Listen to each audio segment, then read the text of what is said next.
सोचिए, समाजवादी पार्टी के एक विधायक ने पूछा है कपिल सिब्बल का सपा में क्या योगदान। विधायक ने अखिलेश से पूछा जिनके नाम पर 5 वोट नहीं पड़ते उनको राज्यसभा क्यों भेजा। राकेश प्रताप सिंह इन्होंने कुछ सवाल पूछे समाजवादी पार्टी से। एक ट्विटर पोस्ट है, सैफई के नाम से वो चलते हैं। उन्होंने लिखा है कि डिम्पल यादव ने वादा किया था जया बच्चन से कि आपको राज्यसभा भेजेंगे और अखिलेश जी ने वो वादा निभाया है। लेकिन जो सवाल राकेश प्रताप सिंह ने पूछा उस सवाल में दम तो है। उन्होंने पूछा है कि समाजवादी पार्टी में कपिल सिब्बल का क्या योगदान था। लाठी खाए कार्यकर्ता, जेल जाए कार्यकर्ता, संघर्ष करे कार्यकर्ता, और जब मलाई खाने की और मान सम्मान की बारी हो तो कपिल सिब्बल आपको याद आ गए।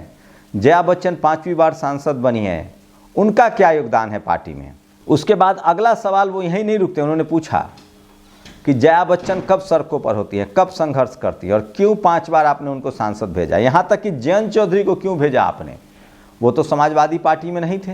तो सोचिए इस तरह की प्रतिक्रिया आ रही है और ये वो तमाम सवाल हैं जो पूछा जा रहा है। लेकिन सपा के लोग खुश हैं कि उन्होंने बीएसपी के नेता गुड्डू जमाली को पार्टी में शामिल कर लिया। तो सोचिए अभी दलित पिछड़े आदिवासी नेता आपस में लड़ रहे हैं। सपा बसपा से लड़ रही है, बसपा सपा से लड़ रही है, आरजेडी जेडीयू से लड़ रही है, जेडीयू आरजेडी से लड़ रही है। बहुजन समाज की क्या हालत है इसका आप अंदाजा लगा लीजिए। सोचिए कुछ बहुजन समाज के नेता और दल, आज किसी ने ठीक लिखा, आगे बताऊंगा, 84 शेड्यूल कास्ट के सांसद हैं। क्या उनको उस मासूम बच्चे की याद नहीं आएगी जिसको गोली मार दिया गया, जो बाबा साहब की एक तस्वीर लगाना चाहता था। लिखा है दिलीप मंडल ने यूपी पुलिस को लेकर, यूपी सरकार को लेकर, कि अवैध जमीन का कब्जा पूरे देश में है, यूपी में भी है, हटाइए। क्या आप गोली मारेंगे? ये सिविल का मामला है, आप कोर्ट जा सकते थे, आप दूसरा रास्ता अपना सकते थे। आपने एक मासूम बच्चे को गोली मार दी। रोहित वेमुला के साथ क्या हुआ था। सोचिए यूपी में प्रदर्शन 600 दिनों से प्रदर्शन चल रहा है एससी और ओबीसी छात्रों का। 6800 नौकरियों का मामला है। क्या ये अनुप्रिया पटेल नहीं जानती हैं? क्या ये अखिलेश यादव नहीं जानते हैं? क्या ये मायावती जी नहीं जानती हैं? क्या ये निषाद जी नहीं जानते हैं? क्या ये ओपी राजभर नहीं जानते हैं? उन 3 युवाओं को जेल में डाल दिया गया है। क्या डॉक्टर रितु के बारे में लोग नहीं जानते होंगे, जो पिछले 150 दिनों से आंदोलन कर रही है। दलित समाज की बेटी जो देश के हर दलित पिछड़े आदिवासियों को मुद्दों पर बोल रही थी, उनकी नौकरी ले ली गई। क्या ये लक्ष्मण यादव के बारे में नहीं जानते होंगे? क्या ये नेशनल जनमत को नहीं जानते होंगे? क्या ये नेशनल दस्तक को नहीं जानते होंगे, जो सामाजिक आंदोलन को जिंदा रखे हुए हैं। क्या हालात आ गए हैं सोचिए। लेकिन मैं फिर कह रहा हूँ, ये आज की नेताओं की चुप्पी, चाहे इस पाले में हो चाहे उस पाले में हो, आपको जो आज उस पाले में है उनको जो मिल रहा है, आज जो मिल रहा है वो आपके पूर्वजों के सेक्रीफाइस है। आपके साथ समाज इसलिए है कि आपके पूर्वजों ने सामाजिक हित को लिए अपना हित छोड़ा था। चाहे सोनेलाल पटेल हो, रामस्वरूप वर्मा हो, जगदेव बाबू हो, चाहे मान्यवर साहब हो, चाहे मायावती जी हो। और आज आप नहीं बोलेंगे तो समाज आपका साथ छोड़ देगा। और अखिलेश यादव जी या समाजवादी पार्टी हो या बीएसपी हो, समाज चीख चीख कर कह रहा है। ग्राउंड पर जब आप बात करेंगे कि दलित पिछड़े आदिवासी नेताओं को एकजुट होना चाहिए, नहीं तो सब खत्म हो जाएगा और सबकी बारी आएगी। तो एक एक करके वो तमाम खबरें बताऊंगा जो बहुजन समाज के लिए बहुत ज़रूरी है, और किस तरह से बहुजन समाज के तमाम हक अधिकार की वो खबरें। और सोचिए हम लोगों से किस बात की नफरत है, बड़ी कॉन्स्पिरेसी हो रही है, उस पर भी आऊँगा। लेकिन सोचिए किस तरह से बहुजन समाज आज अलग थलग पड़ गया है। कोई बात करने वाला नहीं है, क्योंकि सामाजिक नेताओं की सामाजिक समझ या तो खत्म हो गई है, या वो रीढ़विहीन हो गए हैं, या उनको डर सता रहा है, या बहुजन समाज के नेताओं का स्वार्थ इतना बड़ा हो गया है कि वो बहुजन समाज के हितों की अनदेखी कर रहे हैं और अपना हित देख रहे हैं। सोचिए आज सवर्ण समाज के तमाम पार्टी के नेता सीधे सीधे बीजेपी और आरएसएस में जा रहे हैं, क्योंकि बीजेपी और आरएसएस उनके सांस्कृतिक, सामाजिक और राजनीतिक हितों की रक्षा करता है। वो सवर्ण समाज को 10% रिजर्वेशन देता है, वो 370 घटाता है। लेकिन वहाँ दलित पिछड़े आदिवासियों को क्या मिल रहा है? दलित समाज के बच्चों को गोली मारी जा रही है। ओबीसी दलित समाज के बच्चों को जेल में डाला जा रहा है, उनके मीडिया चैनल्स को बंद किया जा रहा है, उनको पत्रकारों को टारगेट किया जा रहा है। 100 में 90-85% आबादी है, उसके बाद भी आप दोयम दर्जे के नागरिक हैं। आप एक FIR नहीं करा पा रहे हैं। आपकी पार्टियां चुनाव नहीं जीत रही, क्योंकि आपके पार्टी के नेताओं की सामाजिक हितें वो भूल चुके हैं और अपनी राजनीतिक ईगो, अपनी अब भी समय है, एकजुट होइए, नहीं तो सब खत्म हो जाएगा। और बारी सबकी आएगी। पहले हमारी आ सकती है, बाद में आपकी आएगी। अगर सबको बचना है तो इस संविधान को बचाना होगा, संवैधानिक अधिकारों के लिए एक साथ आना पड़ेगा। मणिपुर में तनाव, वरिष्ठ पुलिसकर्मी के अपहरण के बाद बुलाई गई सेना, असम राइफल्स की 4 टुकड़ियां तैनात। सोचिए ये कितनी घनघोर चुप्पी है। टीवी अखबार में मणिपुर में एक अधिकारी के घर पर हमला किया गया, उसके बाद वहां पुलिसकर्मियों ने अपने हथियार तक डाल दिए, लेकिन इस पर कोई सवाल नहीं होगा, कोई चारों तरफ चुप्पी रहेगी। ये सबसे बड़ा सवाल है।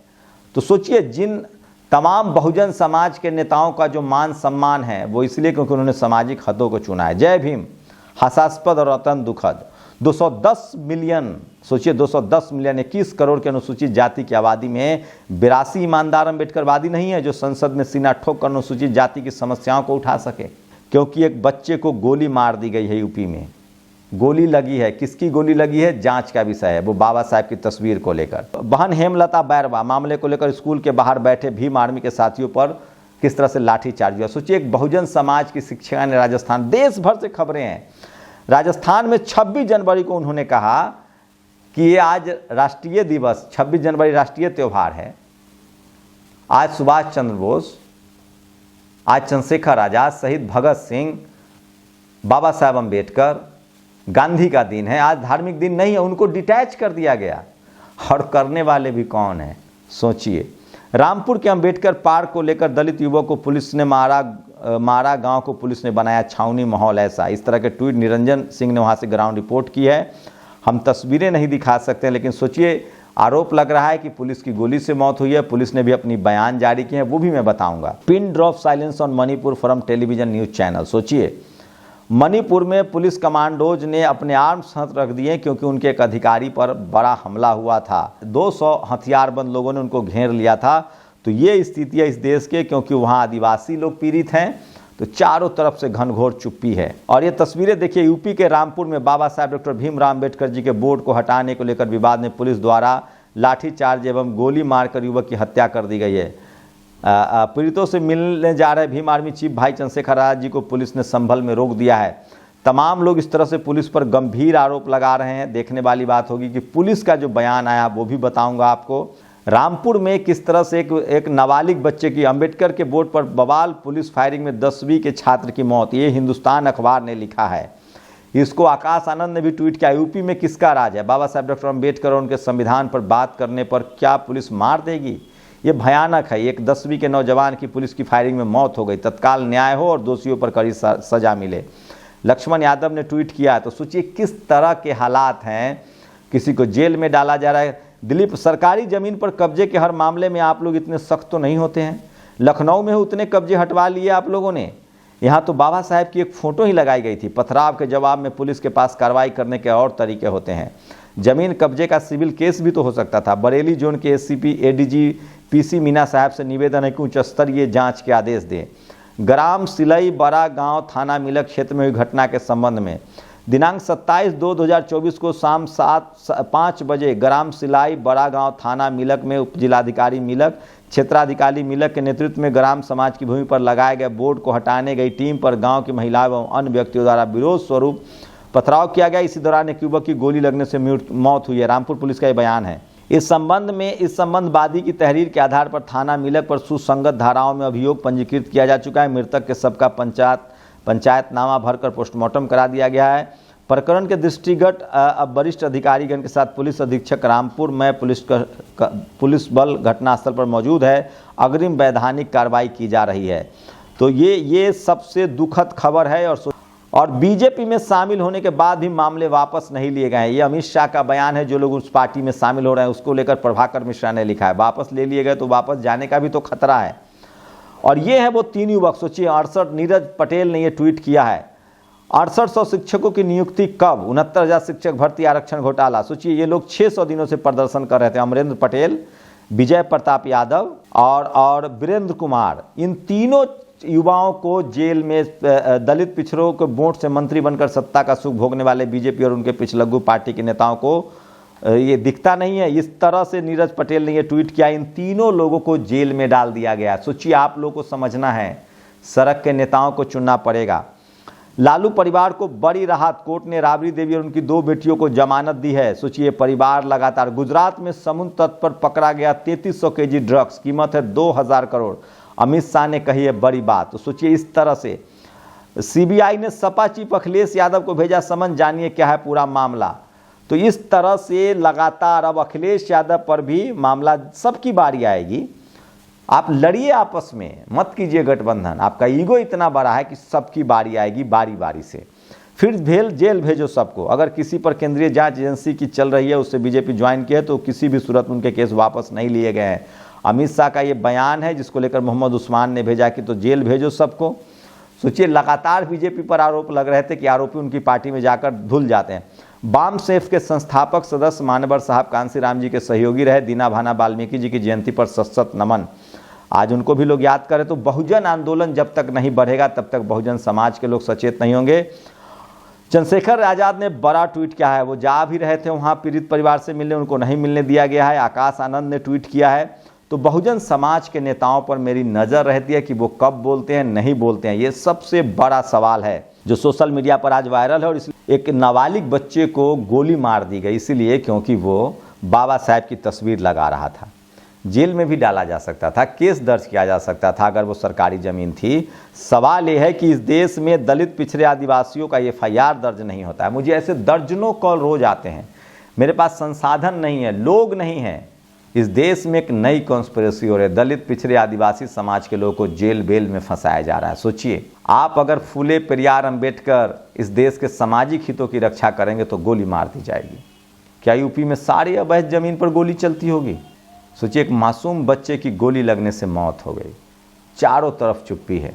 एक समाज के तौर पे हम लोग जातियों में बटे हैं। हमें जातियों में बांटा ही इसलिए गया था कि हम जातियों में बटें और हमारा शोषण हो। बाबा साहब ने हमें दलित पिछड़ा आदिवासी अल्पसंख्यक किसान बनाया, एकजुट किया। आज हम फिर जातियों में बटे। और सवाल है कि दलित पिछड़े आदिवासी नेता का हित अपना इतना बड़ा है कि वो समाज के हित छोड़ रहे हैं। और सोचिए, शिबू सोरेन ने समाज का हित देखा था। मुलायम सिंह यादव समाज के हित के लिए लड़ रहे थे। मायावती जी, कांसीराम समाज के हित के लिए लड़ रहे हैं। लालू यादव ने समाज के हित के लिए लड़ा। जब तक बहुजन समाज के नेता सोनेलाल पटेल जी समाज के हित के लिए लड़ रहे थे, कर्पूरी ठाकुर समाज के हित के लिए लड़ रहे थे, जब तक बहुजन समाज के नेता अपने हितों को छोड़कर समाज के हितों के लिए एकजुट नहीं होते हैं, तब तक बहुजन समाज की हालत नहीं बदलेगी। लेकिन एक रास्ता है कि बहुजन समाज सवर्ण समाज से सीखे और वो एक जगह वोट डाले, सड़क का नेता चुने, संघर्ष वाला नेता चुने। मेरी कोशिश होती है कि आपकी वो तमाम बड़ी खबरें जो आपके लिए ज़रूरी है, क्योंकि आपके पास न टीवी है न अखबार है, आप तक पहुंचाई जाए, चाहे इसकी जो भी कीमत चुकानी पड़े। शुक्रिया। नेशनल दस्तक की आपसे गुजारिश है कि अगर इसको बचाना चाहते हैं तो नेशनल दस्तक को सब्सक्राइब करने के लिए रेड कलर के सब्सक्राइब बटन को दबाएं, फिर बेल आइकन की घंटी दबाएं। नेशनल दस्तक को बचाने के लिए बहुत जरूरी है कि हर खबर को शेयर करें, लाइक करें, कमेंट जरूर करें।